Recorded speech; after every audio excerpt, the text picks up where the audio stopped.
It is the duty of the free man to resist tyranny at every turn. Every man will either watch his freedom stripped away or take action to protect what he loves. Introducing the A3, the newest revolutionary body armor from Armored Republic. The A3 is the new standard for lightweight multi-hit body armor. A3 plates are incredibly light at 4.6 pounds. The patented design captures fragmentation while remaining multi-hit capable. The A3 will stop up to M80 ball, yet comes in at only 0.7 inches thick. The A3 is the thinnest NIJ.06 compliant or certified composite standalone plate that includes the drop test. The A3 is the first of its kind, patent pending, that combines an alloy strike face with polyethylene backing, revolutionizing body armor technology by providing strength and durability while remaining sleek and maneuverable. The A3 is the new standard in lightweight body armor. The fight against tyranny just got stronger.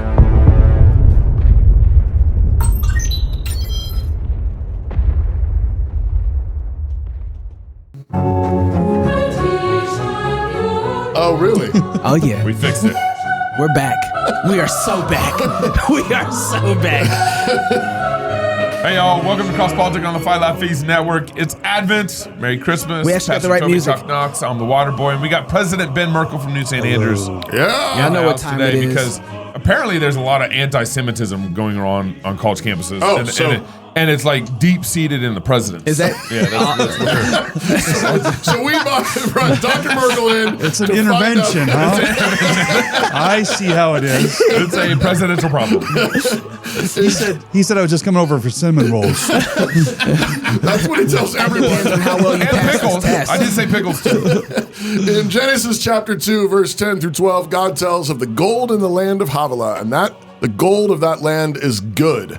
Ever since the dawn of our father's world, gold has been universally recognized as true money. Gold, hallelujah. And therefore the most reliable store of savings. Cross Politics corporate partner Alps Precious Metals enables their clients to protect their God-given, hard-earned wealth from the serious financial problems that are upon us. Alps provides the cross-politic family with the best strategies and solutions for investing in physical precious metals. As a result, you can enjoy a peace of mind that can be had with few other investments. You can call our friend James Hunter at Alps at 251-377-2197, or just maybe send him a text or something. 251-377-2197, and visit our website at Alps PMC, Alps PMC, no, sorry, I read that wrong. Alps PMG, alpspmg.com. You can fix the camera now if you want to.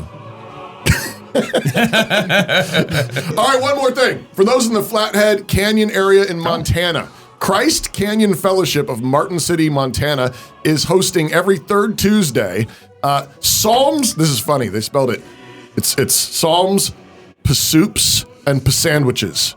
Or Psalm soups and sandwiches. Got that? P. See what That's they Psalms. like Smith in the City. Yeah. You know, like Okay. you know. Anyways, December 19th. December 19th. That's next Tuesday. Is this a CREC church or just It's a not, friendly? Just but a friendly they're church? a friendly church. They're Oh, right very up cool. right up near Glacier. Flathead area. There's beautiful Flathead Lake up there. And Yeah. everything. So Oh, call cool. or text Yeah. Isaac at 406-270-3045. Isaac at 406-270-3045, or email him at isaac@christcanyonfellowship.com for some Psalms, soups, and sandwiches next Tuesday. Soups and sandwiches. Yeah, yeah. Man, we got some brave advertisers. I know. I'm just gonna give put me their numbers gonna out. put my cell phone out there. Hey, we're going to do a giveaway because it's Christmas time. Yes. And we got cross politic goodie bags. Yeah. Okay. Do you know where they're from, and are we going to say their last names? I still don't know where they're from because I got to get the data and I just haven't had time. Every day, every show during Christmas, we're giving away gifts to all our pub members. Yep. So everybody that's already a pub member, you're getting you're in the drawing for a gift. And if you're not yet a pub member, you can. That's right. Last show of the year, Wives Show. Yes. We're going to be giving away 30 free tickets to next year's Fight Laugh Feast conference. ProdigalAmerica.com. in Fort Worth, Texas. ProdigalAmerica.com. Okay. All right, Gabe. Let's All do right. it. The winner of the first goodie bag today is for this show is Chris D. Really sorry about those other people we said your last names. That is. I did accidentally say their last names yesterday. I don't know. Like, Chris D. Chris D. D is not his last name, like Chris, D-E-E. it starts with a D. Okay. So it's like Chris. D-Easy off the Make sure you easy do for it again. cheesy. Chris D. Correct, right. and he won a gift bag. Yeah, goodie bag. what's It's it? magazine, coffee mugs, pens, stickers, all that fun Magazine. stuff. Yeah. By the way, when you come to the studio, this is kind of what you get. Like, you get a goodie bag. Yeah. And this is kind of our studio gift. So All right, we're really grateful to have with us today Dr. Ben Merkle. He's the president, El Presidente, of New St. Andrews College, as well as fellow of theology. Actually, you're a senior fellow now, aren't you? I guess I am. Yeah. So senior fellow, update the bio, guys. He holds a DPhil in Oriental Studies and an MST in Jewish Studies. Oh, so that's why we have him on the show. Oh, okay. I didn't know that part. We I just didn't know made that the part. connection. I see what's going on. That was an accident.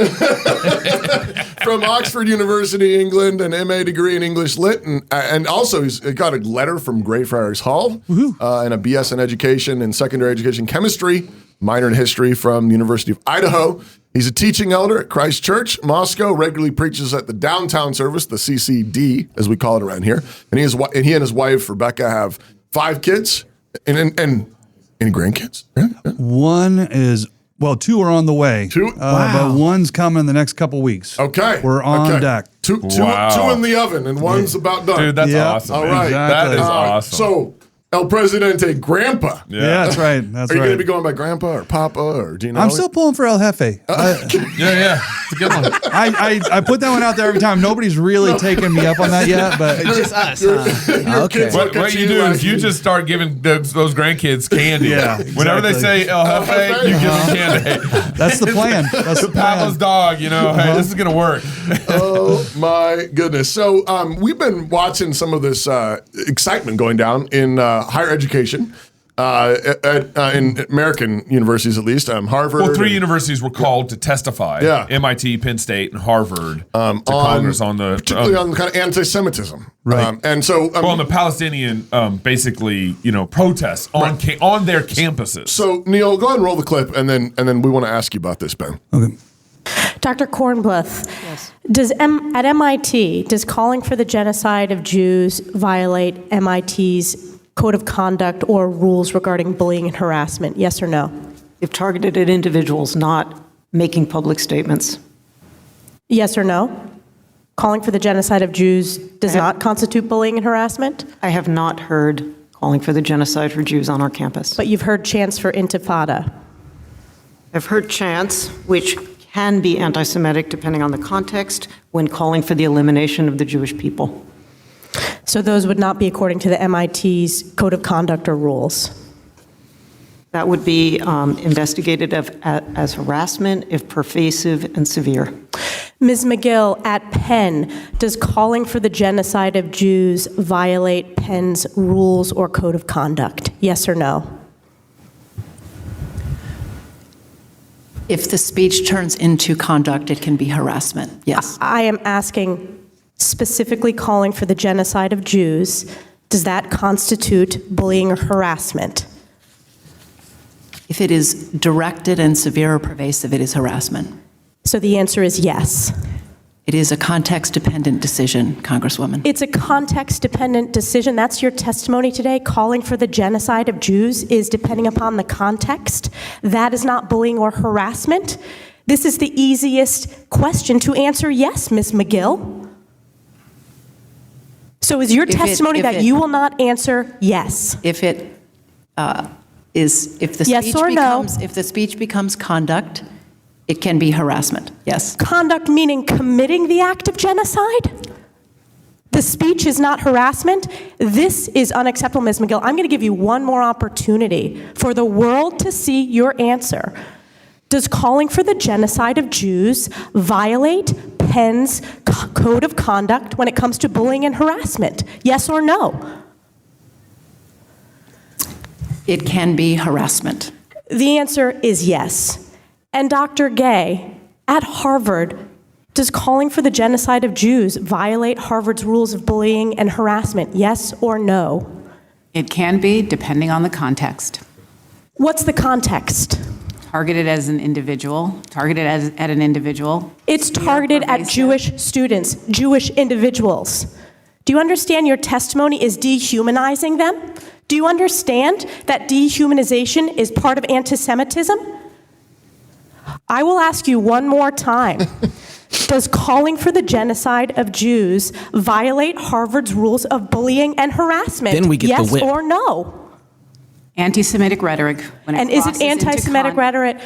Anti-Semitic rhetoric, when it crosses into conduct that amounts to bullying, harassment, intimidation, that is actionable conduct, and we do take action. So the answer is yes, that calling for the genocide of Jews violates Harvard Code of Conduct, correct? Again, it depends on the context. It does not depend on the context. The answer is yes, and this is why you should resign. These are unacceptable answers across the board. So this happened, was it last Tuesday, I believe this happened, and it's just been boiling over. And the gal in the center is the president of UPenn. and she's actually resigned now. Here's her, but right before she resigned, she dropped this video. When I was asked if a call for the genocide of Jewish people on our campus would violate our policies.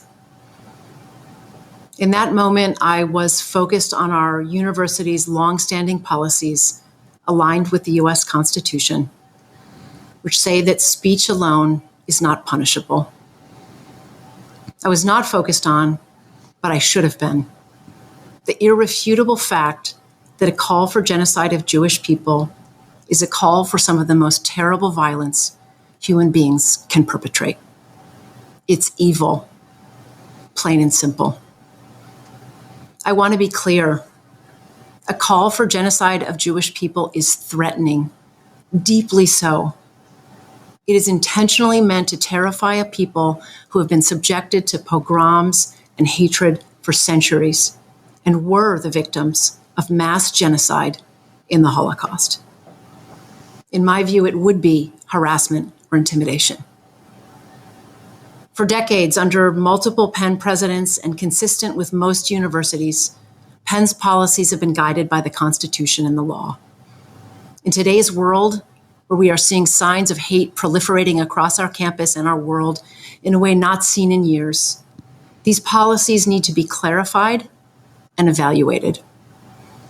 Penn must initiate a serious and careful look at our policies, and Provost Jackson and I will immediately convene a process to do so. As president, I'm committed to a safe, secure, and supportive environment so all members of our community can thrive. We can and we will get this right. Thank you. Her pronouns are now was were. Gabe, that was actually good. All right. So, Dr. Merkle, how did they, how should they have answered? Did they answer right? What's your take on this? Well, it's funny because listening to the testimony the day of and then watching all of the clips, the backpedaling the next day.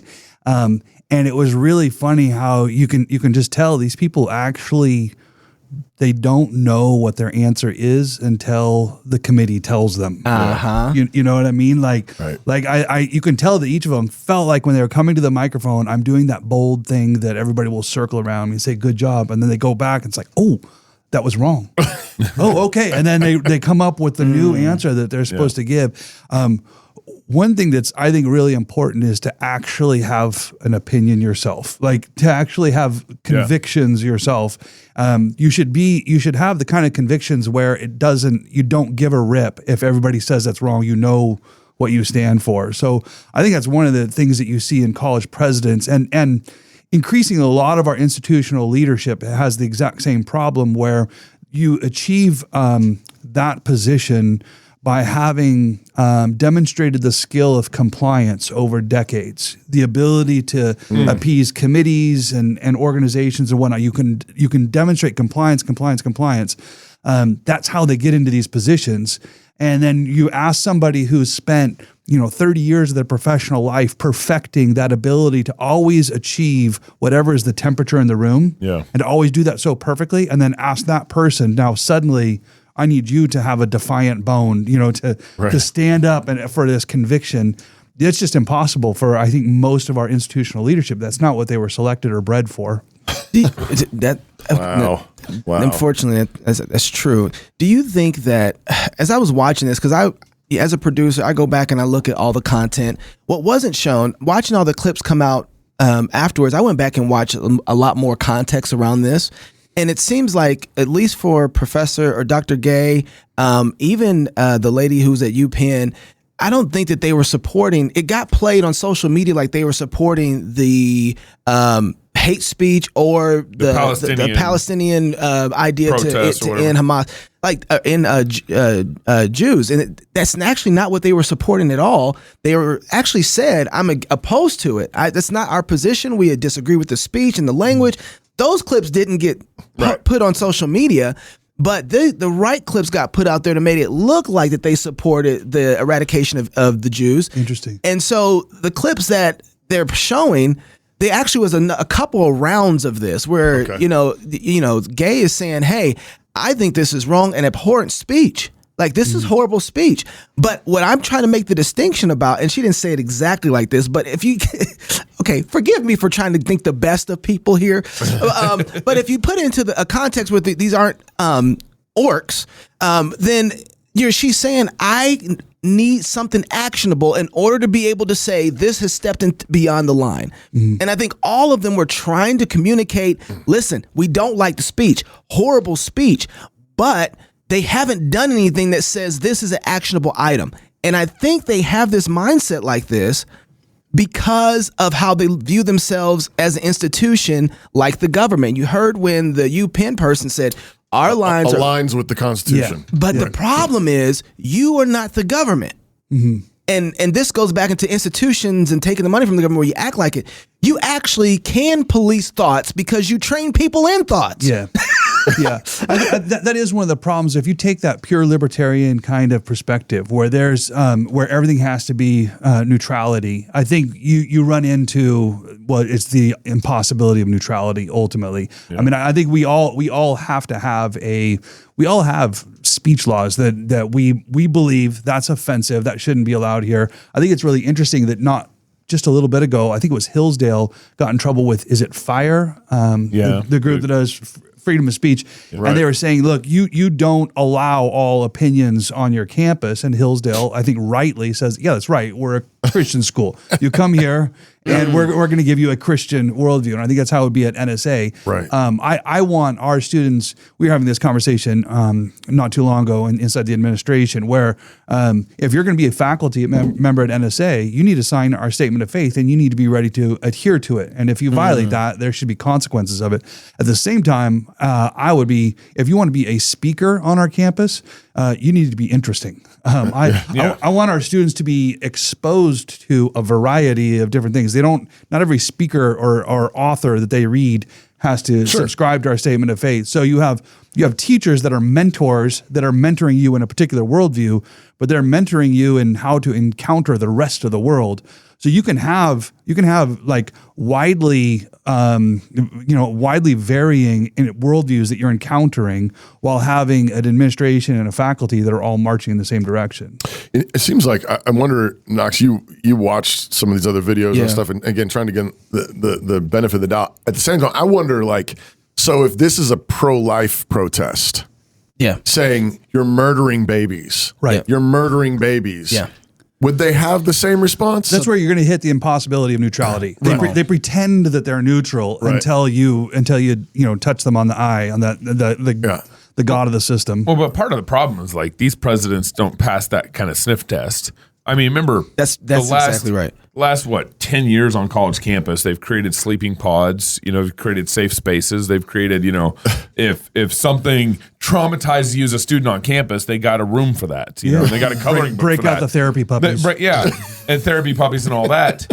And then, of course, if Matt Walsh shows up to Harvard University, well, they're sending out apology letters and, they kind of, or they're canceling the event. But do you think that's what Representative Stefanik, is that her name? Stefanik, is that what she's sensing, though? Like this sort of double standard where she's sensing that there is a I don't kind think of she's that smart. a friendliness to the Palestinian. There's the whole it's like that's not how they communicate it. The BLM Hamas thing is kind of a thing, right? Yeah. I mean, I haven't followed it closely, but kind of cool to be like more on the side of Hamas. But if you go back and you look, a lot of the people who are Palestinian on these campuses feel like that they are not being supported either. So, so it depends on, but I think there's something else going on here. I think this is a mob thing, and boy, I'm not going to get any likes for this one. But I think there's two different. They haven't done themselves any favors in being inconsistent and not having an objective standard. Right. And so then now when the mob comes for them because they're not, like you said, they've just been the yes man or just doing the thing and following the institution. Now the mob is like, well, what are you going to say about this? And they fall apart. Well, and now you're talking about like the mob that supports the Jews now instead of versus the mob that supports the Palestine. Or for instance, it's just mobs on both sides. The homosexual movement and the LGBT folks have come in and said, you're going to call us by our pronouns. And there's a guy on campus said, no, I won't. They're like, that's hateful. We shouldn't have him on the campus. Right. Security, we want you around him all the time. He's always causing trouble around here. Right. Get him out of here. Like, that's one thing. So they've been inconsistent. Right. What happened to his free speech? What happened to a load of Christians coming on and saying, we will not allow transgender surgeries, period. Like, that's hate speech. We got to get those guys out of here. Right. But now they're like, hey, listen, this is a speech. Like, we don't have the code on this, guys. We're waiting for the actionable item. But Keith Darrell shows up on campus. Right. And so I think now their worldview, inconsistent worldviews, when they start becoming consistent with themselves, fall apart. And that's what's happening, I think, right now. Yeah. The Stefanik is seeing the opportunity to point something out and score some points. And score some points. And I think it's challenging because I think they're trying to say, we need to see something that happens to an individual to be able to act on it. They don't know what their institution is or what it's for. Right. And so they don't, I think we were talking about this, and I've been trying to struggle with this, but you have a government needs someone to actually police thoughts. Now, we look to the government to police thoughts. They're supposed to police crimes, things that physically happen. Right. The other governments that police thoughts are the church and the family, right? That's what. And by extension, businesses. And by extension, And so businesses are extension of the family, right? Schools are extension of the family one way or another, right? And so those things, or you can even say the church, they work together with those things, right? But so they should be policers of thought. Right. And so, but they're trying to work themselves out. And I think this is the merger of the government coming in to be part of the educational system. They consider themselves to be like government. So then they don't know where their limitations should go beyond where government should go. Well, they're funded by the government essentially. Yeah. And so they are extensions of the government. So Penn State and Harvard were private entities when they started. Right. So what happens though, like if let's say, how should colleges work when it comes to free speech? Can you have a group of people who say, what would be our scenario? Christian nationalists, I don't know, a group that becomes so strong where they become more radical. We're like, okay, we want to kick out all the people who are not white, right? Everybody who's not white, they got to go from America. Period. We got to eradicate them from our country. Even though the white people were indigenous in a sense. So I guess what I'm trying to say, what is a scenario by which speech is allowed on even Christian campuses? How should we be thinking about that? Yeah, well, your analogy of looking at the different governments, family, church, I think that's a helpful one because I think about as a family, how did we move our kids from wanting to root them deeply in their faith to then being able to encounter the world around them. It meant that there were appropriate things at different levels. Dad brought in to challenge the kids or something like that. Yeah, well, like at a very young level, we're just trying to root them in their faith, helping them to understand the world they live in through the lens of Scripture. And then what happens is then they start encountering things that doesn't seem to fit with this, and we help them process it. And then you move on to them being able to watch movies, listen to songs, read books that, at a younger age they wouldn't have been able to. So it's about building a certain kind of foundation, and then from that allowing them to engage the world so that by the time they leave the house, they should be ready to encounter whatever is out there. So it's not like you're trying to keep them protected from encountering other ideas, but you're just trying to get them built up. So I think in an institution like a school, I think it's right. It's not going to be the same thing, but it's right to have layers that you're building things up. So like, for instance, at NSA, we would say, the board, the faculty, the staff all subscribe pretty closely to a statement of faith that's explicitly Reformed, and we're very like-minded on certain things. We're all attending Reformed churches, but the student body we would open up to general evangelical Protestant, and then but then they're going to read and listen to things that are from all over the world, Darwin to exactly. Yeah, it's funny how Augustine. many our students will have read Darwin, whereas the pagan universities they don't read Darwin. They'll believe in Darwinism, but they won't have actually read it. Yeah. So I think it's just about figuring out like where do we need to draw lines so that we can build the foundation that we want. I know of schools that would be Christian schools that would require that their faculty to ascribe to a statement of faith, but might let non-Christian kids in. That's not what we do at NSA. Our judgment is we do our best job the way we have things are arranged, but I don't necessarily fault an institution that would take that different kind of approach. But I think you're building people up, and you have different kind of levels of agreement at different places. I think our churches work the same. All right, I've got a follow-up question, but first I've got an ad, and then you have an ad. So I'm going to do my ad, and then while I'm doing my ad, not about New St. Andrews. Get ready for your ad. It's not. The Tactics Conference is coming up. Learn how to build Christ's kingdom for those who are doing it. Join C.R. Wiley, the campus preacher Keith Darrell, Gabe Wrench, Chocolate Knox. Man, he's going to be there, and me for 2 days of boots on the ground training on how to take your community for Christ. Yeah, I know. Sorry. And me. Great talks, great food, and great people. Well, mostly great people. Come see us in Lafayette, Louisiana. That's only about 2.5 hours east of Houston, Texas on January 19th and 20th. And take note, seating is limited. Families are welcome. Come experience some Cajun hospitality while we labor together to build the new Christendom. Beer and psalms, panel discussions, Cajun dancing, which I still am really curious about. Go to tacticscon.com. Tacticscon.com to buy your tickets today and use the coupon code FLF Pub to get $20 off your ticket price. That's tacticscon.com. We'll see you in South Louisiana. Little stocking stuffer. This January. Little stocking stuffer. Yeah. Hey. Tickets to conference in Louisiana. Who doesn't want to go to Louisiana in January? I know. All right. And now a word from Ben Merkle. So it's not fair because you got a script. You got an actual script to read. I'm just going to make it up. Men. Do you call yourself a covenant head? Seriously? How have you prepared for this Christmas? How have you equipped your wife to celebrate this Advent season? Well, let me help you. You need to go to RebekahMerkle.com. Is that it? Yeah, Rebekah. I'm double checking for you. RebekahMerkle.com. You should probably spell it Rebekah so people know. REBEKAH. Yeah, the H. Yeah, at the end. RebekahMerkle.com, where you can find. That's beautiful. A table runner. Okay, the table runner is the big thing. That's the big thing right now? That's the thing just dropped. The table runner. Yeah, beautiful. It goes down the middle of your table to make it all nice for Advent. It's a nice Christmas blue. Table runners are important. Oh, what's that? Table runners are important. Very important. Okay. And if you can't use it there, you could use it as a stole for Epiphany. Facts. I like this. Dual usage. So some of the more higher liturgical brethren. I just do that for family worship. Yeah. I just put that joke on. Family worship. There's where it goes. RebekahMerkle.com. Yeah. Very good. It's not too late. Thanks, Ben. There you go. Okay, that's awesome. All right, so this.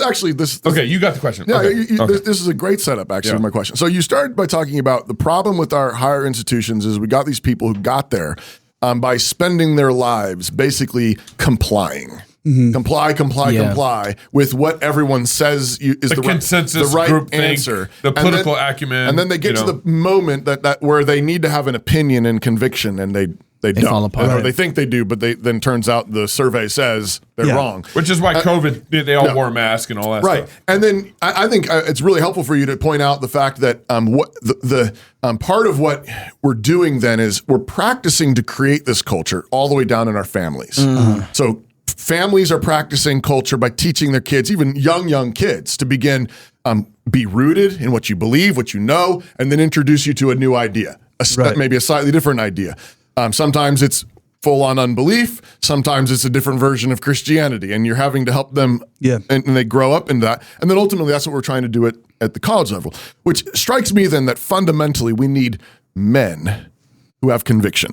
Yeah. So if we're going to have colleges, churches, businesses where you have leaders, and particularly men who have conviction, who know what they believe, and they don't care what the survey says, how would you counsel men to cultivate that? Yeah. So I think one of the first things, just going back to the earlier conversation here, is just notice how fickle the consensus of the crowd is. Yeah. And I think that there are a lot of, this is deep in evangelicalism, is that we believe that we are best at our faith when we are compelling to the crowd around us. So at the worst, you get like that kind of over the top, seeker sensitive, whatever. Yeah. But then you also get just this kind of sense of evangelical niceness that if I'm appeasing the crowd in front of me, then I'm making the gospel winsome. I'm making it this thing that is powerful.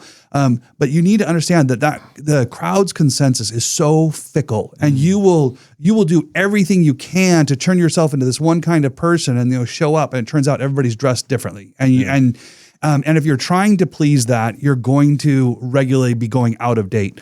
And so because of that, I think the real trick is, and the way I always think about it is just the simple gaze towards Christ, that your eye has to be on God. And I find this frequently when I'm in difficult decision-making moments or trying to sort through a problem. I try to be as clear in my mind that, okay, I really just only want to please God with this. And so my eye is on him, and I'm consciously trying to strip away other things that might be competing for my attempt to appease this or that. That's right. But you want to have a conscious gaze towards God, which I think requires a very devout kind of private life, that you've got to actually be in the Word. Not hearing about what other people say the Bible says, but you actually have to be in the Word yourself. You have to be in prayer yourself. You have to be constantly talking to God about what this means and how it's going to apply to my life. And then you want to model that for your family, that you're somebody who, most of all, I want to please God, and everything else is kind of second to that. Right. The fear of the Lord is the beginning of wisdom. Exactly. If we want to have wisdom in the big things, we've got to have wisdom starting with the little things. And that means, and the fear of the Lord is what then teaches you not to fear man. The fear of man is a snare, Proverbs says. That's why I think that the whole concept of the Overton window is so important for evangelicals to get, because if you are captured by niceness, then you will always feel like you have to be inside that window, which means you are so easily steered. They can do whatever they want with you, and you have to. I found COVID to be such a good thing for our community, and especially for my kids. Because for my kids to learn, like, okay, it's okay when I see this is the truth and everybody is being stupid, I'm going to learn to just not care about what they're doing. Right. Yeah. Amen. No, I agree. It was good for my family too. Yeah. And I mean, even like through the arrests, like my kids watching the arrests. I mean, like it was like, I mean, you were a hero, like the Bonets were heroes to my kids, and like just watching, like that's what courage looks like. Yeah. I think it's shaped them in very profound ways. It's really good. I remember one point my son came home. He'd just been at Walmart, I think. It's like, oh, he wore just a mask and snorkel and flippers. That's how you win. And I was like, that's it's good to learn to not care. As long as, and this is the thing, you do have to be careful. There is a perverse delight that you can get in just offending people. It is, you can find fun. In that. And I don't want them to cultivate that, but I do want them to know, like, when I see the truth and I'm mocked for the truth, I'm going to enjoy the mockery, because this is really important to stand for. Because I'm doing what is right. Yeah. I remember, I don't know if I've told you this story. I've told it a few times, but actually when many, many years ago, you and Rebekah had us over for dinner. Okay. And long time ago. I mean, it was so. You probably don't even remember. We didn't do that again. And only once. Knox was probably like 2 or 3. Okay. And we didn't have kids yet. And we're sitting there around your dinner table, and it's like, Knox, maybe you had a baby in a car seat. I don't know how old they were and everything. We were talking after dinner, and Knox comes walking through the dining room, and then you say, oh, excuse me. And you got up and you went out and got him. And then a minute later, you carry him back in, and he's, kind of wiping his eyes. And I was like, well, and he comes in and he walks over to the vacuum cleaner and kicks it. and then walks out, and we're all looking at you, and you said, he's a little bit scared of the vacuum cleaner right now, so the rule is every time he sees the vacuum cleaner, he has to kick it. I forgot. That's great. Yeah. Wow. But I'm just saying, like, maybe we can start another spanking gate here, but I'm serious. Like, what were you training for? Yeah, you're training for COVID. Courage. Yeah. You're training your 2 or 3 year old son. Yeah. For running an institution. To know what is right and wrong, and to not give into his emotions and his fears, and to rule those things and fight dragons. Yeah, I remember that with Docs. It was it was like a really kind of strange freak out when the vacuum cleaner came on. I was like, son, we can't. We're not going to be like that. So the rule was every time he walked by, he had to knock it down. Yeah. And it was great because it got to where like he took real delight in like kicking the snot out of that vacuum cleaner. You're like, You had to buy a new one. I'm up for that. I got one question, Vernon. Ben, with like the state of universities nationwide, in some sense, it's a little funny to me because you went to University of Idaho, I went to University of Idaho. Back in 2002, social justice was in the classroom. And all of a sudden now parents are crying foul. It's like, actually, you probably went through it too. When my wife was there in 2001, 2002, they were already introducing homosexuality in elementary education classes. Wow. Yeah. So it's been around forever, but the decline in universities has been going on longer than when we've been alive. Yeah. And of course NSA's kind of started as a not just a reaction, but as a solution to the current state of universities. And universities, you go through, you know this better than I do, but like Harvard was started as a Christian institution, right. Penn State. Yep. You go through and read a lot of the charters of the Greek life. And a lot of the fraternities and sororities were founded as Christian organizations to encourage growth in the Lord while on campus. And, what's NSA? NSA is obviously building against that. Yeah. But how do we change the broader university cultural climate? I don't know. This is kind of a difficult question. How do we reform higher ed? Yeah. Well, I think one of the things that's interesting, I've said this a couple of times, that I think if you were to look at the last 30, 40 years of the American Evangelical Church and the American Evangelical Church's engagement with culture, if you look at that, it looks to me like almost across the board, all we see are losses, institutional losses. We're losing movements all over the place, with one significant exception, and that's classical Christian education. Yeah, that is one place where we have been putting points on the board. It's funny to me now when I go to meetings of college presidents, how everybody is now trying to position themselves of, we're the leaders of classical Christian education. And it's all over the place. Colleges are trying to figure out how to get students. Yeah, they're the best. And they're trying to figure out how to get out and ahead. And one of the things I would say is we actually are starting to win. Now we've not had the impact at the college level the way we need to. But we've made tremendous gains, and it's all these just small, not very glamorous, lots of volunteers, these little private Christian schools that are really changing and doing something significant, and all of the homeschooling that has happened. Right. That is so encouraging. There's a huge change that's happened, but what's got to happen is, and this is the real challenge, I see a lot of these people have sacrificed greatly to get their kids this great K-12 education, who then see sending them off to an unbelieving college as the prize. They made it into Harvard. Exactly. Yeah. Right. Like this is the prize they won. As they're walking by the hummus rallies, Yeah. we call it hummus. We're so excited. The hummus people. But all their work is undone as they send them off to college. What we need to do is take what we've done and we make sure we hold the line and keep pushing it up through the colleges. Right. But I think we're going to see that over the next 20 to 30 years. We need to see what the work that's been done K-12. We need to push it through a college. I think that's really good, so and it's really encouraging. I was thinking of, like, you were talking about coaching basketball earlier, Gabe, and before the show, but like all the great coaches that come into a team that's been a wreck.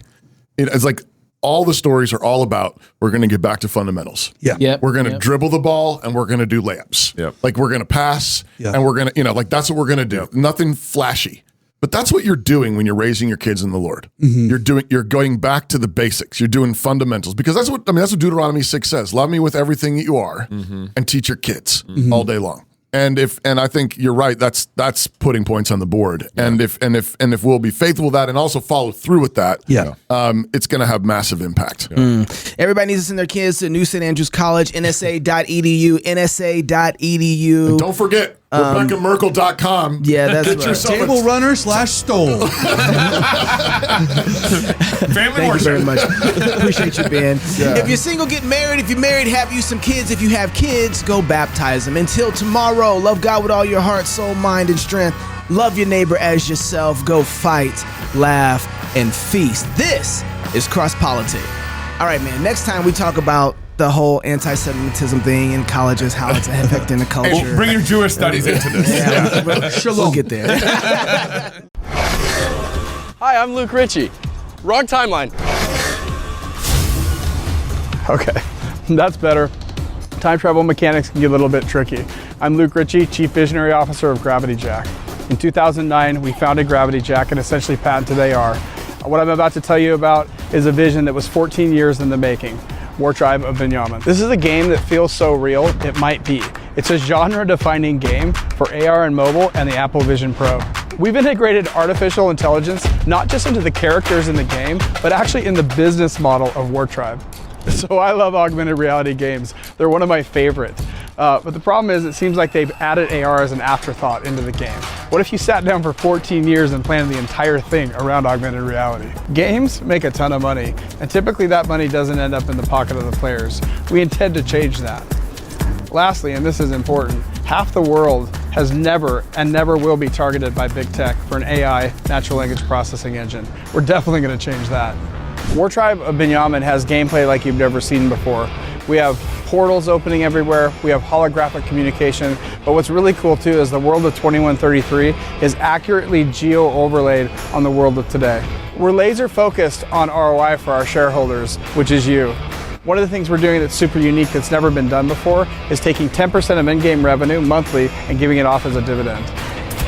The other co-founders and myself started Gravity Jack in 2009, but in 2007 we'd actually sold our company to a gaming company. We've hired the best of the best in terms of game development. Our director of development, product designer are all veterans in the gaming space.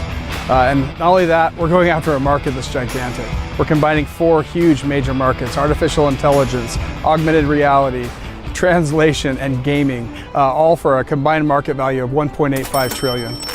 Our incredible history has led us to be experts in mobile development, augmented reality, AI, gaming, and computer vision. It's been a wild ride here at Gravity Jack. A benefit to being so early on in augmented reality has led to a robust patent portfolio with active revenue and more to come. We've had the privilege of working with clients such as Oscar Mayer, Kraft, Lincoln, Samsung, T-Mobile. We've also worked on non-lethal Department of Defense contracts as well. We were a reference developer for Meta on the Oculus 2 directly, creating a game where other developers look to our source code for best practices. Early on in Gravity Jack's history, we did a game for Double Down Casino, and at the end of that contract, it was grossing $35 million a month. Our robust history has led us to be experts in augmented reality, AI, gaming, computer vision, and mobile development. Play to earn opportunities for the impoverished create an AI language model for unreached people groups, allowing us to have an eventual monopoly on speaking to half the planet. Our focus is shareholder dividends immediately after the game and into the future to create a game that's going to blow the world's minds. And we're pulling people out of poverty and into productivity. So what's the ask? Join the Benjamin.